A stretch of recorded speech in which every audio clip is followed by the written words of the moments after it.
Happy Easter. Wait a minute. Okay. Happy Easter. Mm, There's your bonnet. no bonnet for me. Party pooper. I had to do this just so she could wear her bonnet. Sure. Okay. I have my sexy voice on. Okay. We had some fun last night, so I have my sexy voice on. It's been a while I'm since gonna we've need talked to you guys. popcorn for this one. It's been a while since we've talked to you guys. So we just wanted to wish everybody a happy Easter. Uh-huh. And for those... Since it's morning, I'm just gonna have a ginger ale. Well, I'm it's not having morning, water. it's lunch. It's 11:47 to be specific. Anyway. So yesterday we had a big turnout, huh? Oh yeah, it was Pre-Easter. I would say over 100 people in the Definitely. end. Yeah. Constituents of yours, Andy Harris. Right. Were you in church today saying he is risen and then happily deporting poor people? And depriving old ladies and orphans their social security. And Medicare? You're just going to kick them off Medicare so you can go to your Brazilianaires and say, hey man, I hurt a ton of people in my district so I can give you tax breaks so I can feel good. Yeah, so loser. Oh, by the way, I didn't wear my bonnet. Oh, sorry. I'm not used to this thing. But I am wearing, what am I wearing? A Hawaiian shirt. Yeah, because nobody owns Hawaiian shirts. Taking it back. Oh, I get where you're going. Anyway, they don't even deserve any recognition, but it does sort of segue into what I want to talk about today on Easter, which is redemption and resurrection, right? So here's an opportunity for everyone to redeem themselves. Yep. And come over to the light side of life. Yeah. And let go of their anger. Totally, let it go. Let it go. And resurrection in the sense of truly becoming a man. One of the things that I like about Easter is that it really focuses on Jesus.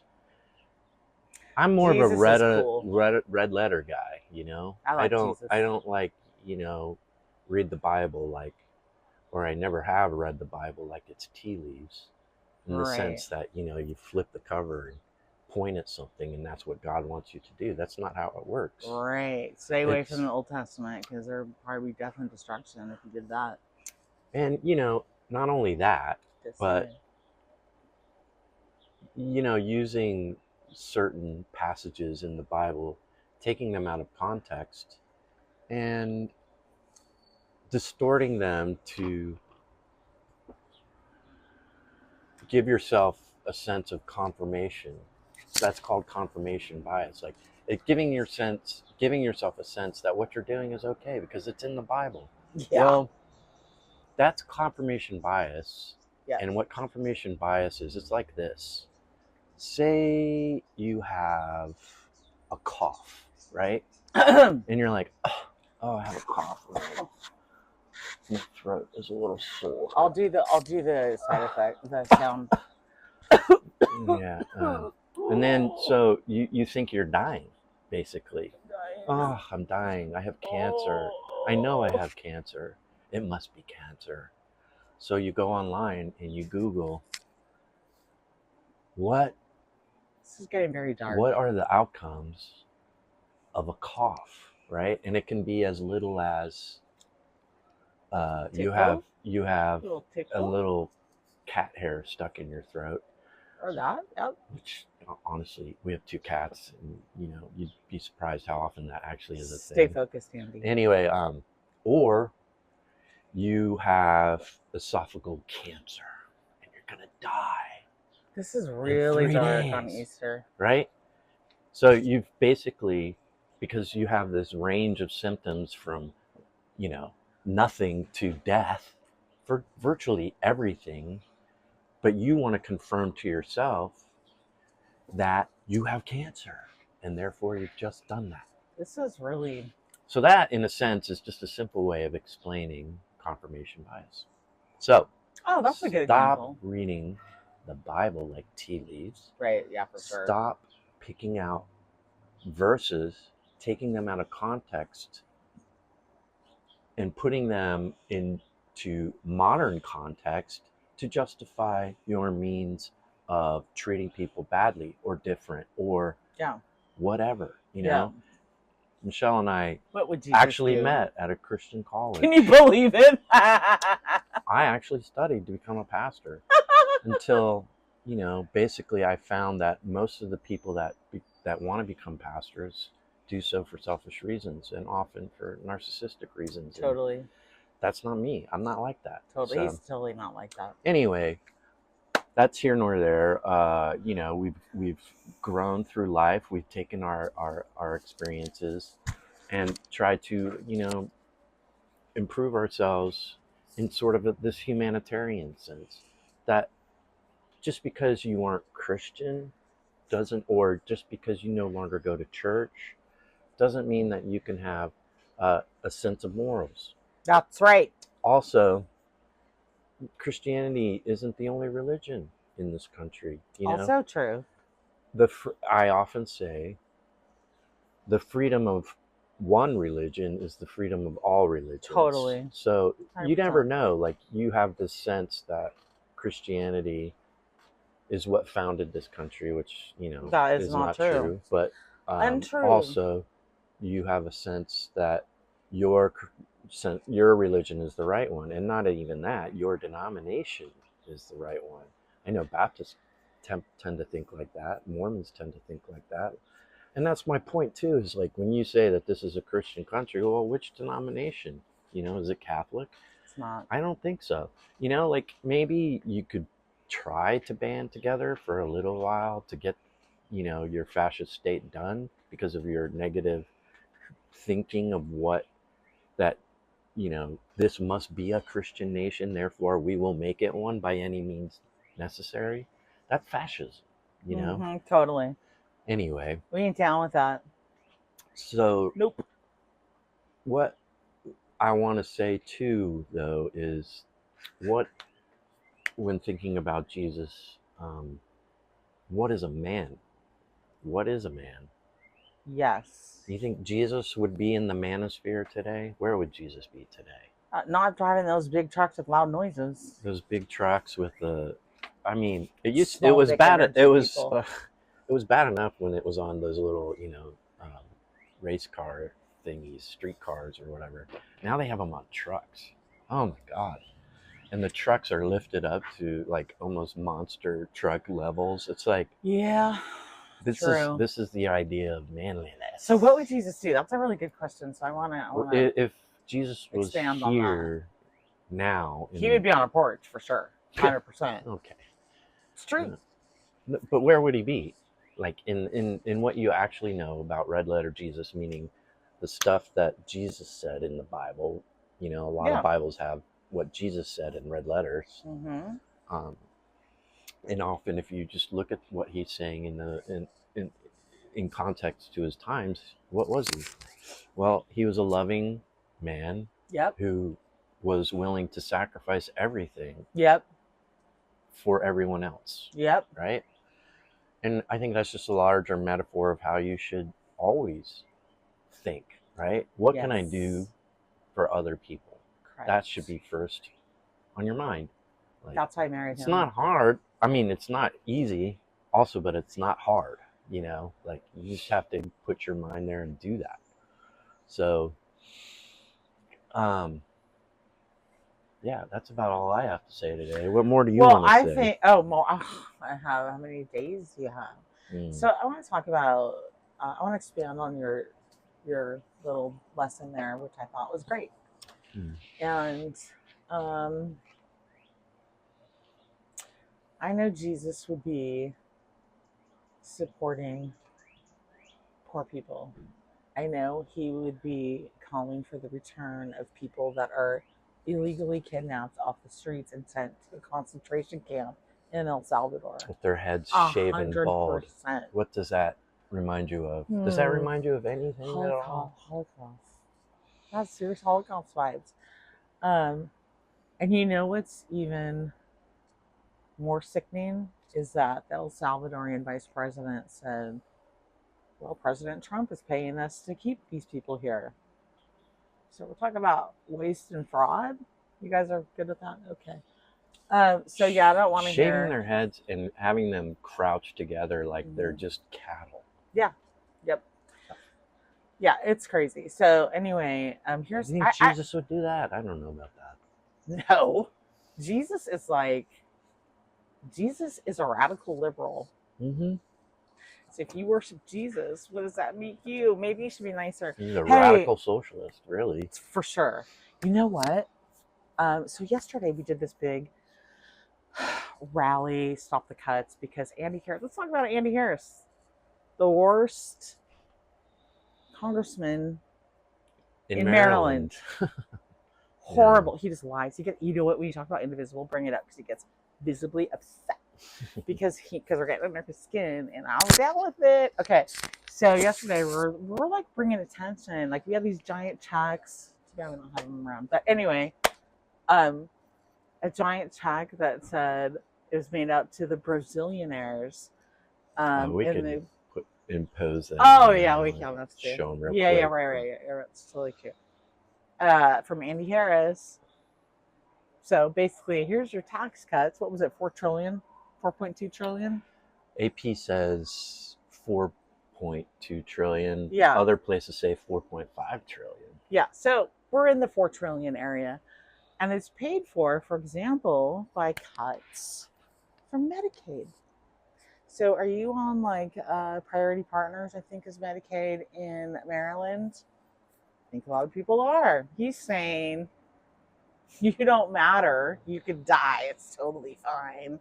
I'm taking away your Medicaid so I can give my Brazilianaires that money because I'm an asshole. And he's going to lie and he's going to say, no, it's because whatever, because he just lies.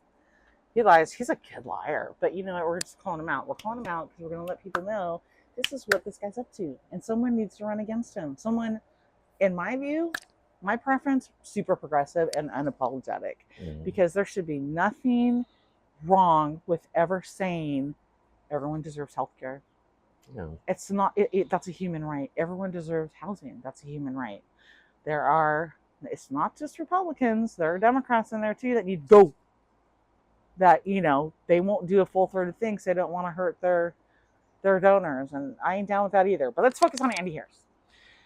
I want to talk about people who are, if you think, I can't run, I don't have political experience, you're the perfect person. If you are, let's say you're a shoreman. Let's say you work in a bar. Let's say you're a receptionist. Why not? Because you understand what it's like to struggle. And you can actually do good for this, not only this district, but the country. So consider running. One guy yesterday, so we had this whole Stop the Cuts. Over 100 people were there. It was great. A lot of seniors, by the way. Yep. But I will tell you, there's a gentleman that came up to me, and he was an older gentleman. And he said, thank you for doing this. And then he got teary-eyed. I didn't realize how much I needed this. And he was so hopeful because so many people were honking and a lot of support. Mm-hmm. And then he just started crying. And he said, I'm doing it for my 3-year-old granddaughter because when somebody asks her later in life, what did your grandfather do during this time? I don't want to let her down. It makes me almost cry. I hugged him, Michelle style, a couple of times. He might still be recovering, but I think he appreciated it. But those are the kind of stories, and this is why building community is so important and showing up, because it gets other people out there, right? You don't need to hide. We don't want you to hide. Come out with us Yeah. and make your voice heard. And it's just, I'm telling you, these are getting bigger and louder. Yeah, I also want to say too, though, is like if your grandparents are out there for you, why aren't you out there for them? Come out. You don't come out and join us if you're young. And we're super fun. We need you. Yeah, we act like we're young. If for nothing else, to hold water for your grandparents. Totally. You know what? We act like we you know, because that's what you're doing right now. Because they're out there holding water for you. You know, there was a woman out there with oxygen in a wheelchair. Yep. And we have a picture of it right here. Oh, that means we got to add it in there. Okay, yes. No problem. But she was out there, you know. Yeah. She had one of the best signs too. It was awesome. It was super awesome. Yeah, I think that's I think that we just need to be unrelenting to Andy Harris because he's gone under the radar for far too long. He hides. So Andy, we are your constituents. I know you think we're best in and we're paid, but prove it because I got nothing. So we also had this other idea come up where, you know, we're along Route 50 there, and Route 50 is the main highway into Ocean City, which is basically the summer route. This is, you know, the we're gonna organize traffic that everyone complains about, which like that's so quaint coming from LA. But that's so yeah, true. We're talking about like 4 more indivisible groups have popped up on the Eastern Shore, right? Is it 4 or something? It's like a Starbucks on every corner, almost. Except they don't like Union Bus and they're not total so assholes. Our idea is at some point, maybe a couple times even this summer, we're gonna just have each indivisible group stand out there on Route 50. What do they call it? Ocean Parkway, Ocean Gateway. Something like, I don't know. It's Route 50, you know. 50. And just remember that. From Kent Island down to Kent Island all the way to Ocean City, there's going to be indivisible groups standing along the highway. Well, that's what we want to plan. It's going to happen. Oh, we're going to plan it. Yeah, it's going to happen. I'm going to lead it. You're going to see, as you come in, you're going to see people good. all the way down. And by the way, if you own a second home here, see people, see change. In the first district, you should be voting here. You should be voting here. You know, that's part of the problem. This is why, you know, this district always goes Republican, is because the second homeowners are voting in their already Democratic districts instead of here. So I encourage you to do that. Help us out. And we also need a real progressive, because I'll tell you this. Well, yeah, I mean, and somebody who's local and knows all the issues. And is super progressive. As an honorary proud Black woman, I can tell you this: people of color are tired of being used. Yeah. And abused. Yeah. So they feel like, you know, they can speak for themselves. I'm not their spokesperson, but just from my experience. We have a long way to still go to. But just from my experience, though, I will tell you, they ain't falling for it. You know what I mean? Yeah. And it's like a survival thing. And we can't just depend. I mean, that's just so selfish and so arrogant, right? We need a candidate who will speak to everybody in a real way. Not in I'm going to be vague and smile and I'm going to knock on your door a week before election way. No. Everybody's tired of that. Yeah, I mean, we should be canvassing now for that person. Oh my God, totally. So that person needs to show up. I haven't seen him yet. So me either. I'm waiting. No, we can't wait. We got to find that. Oh no, we will. Yeah. So you guys are going to help us. So if you're thinking about running, if you have any suggestions, or if you would like to run, you know, and you're a true progressive with, you know, with the stamina that it takes to run a grassroots campaign, which is no joke. It's no joke. We're there for you. Hit us up. Oh, for sure. Hit us up. Let's get to know each other first, and let's see where this goes. So, Andy, have fun at church today, pretending like you give a shit. We know you don't. About what? About anything, Andy Harris, not you. Oh, you're good, Andy. Oh my God. Okay. Honey, what are you saying? You said my name, and I was like, wait a minute. Where is this going? So bad, Andy Harris. He's praying church, judging everybody. And he's like, I can't wait to take away your health care. He's like looking at everybody, like smiling, thinking, I can't wait to take away your health care, your food stamps, all the ways I can really screw you because we need more money.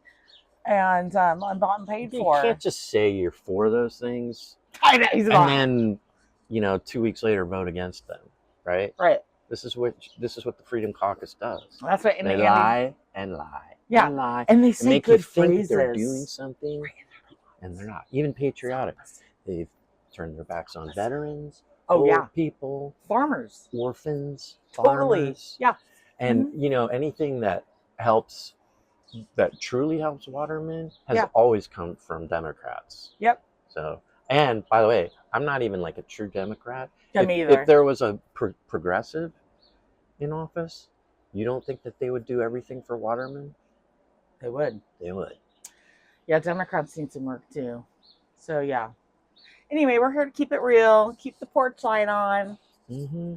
Have an Easter. Have fun finding those eggs and stuff. Yes, and I hope you get $1 million. And try not to eat too much chocolate. Yes. All right. Okay. Happy Easter. Over and out. Bye. You gotta turn it off, Andy. Thank you.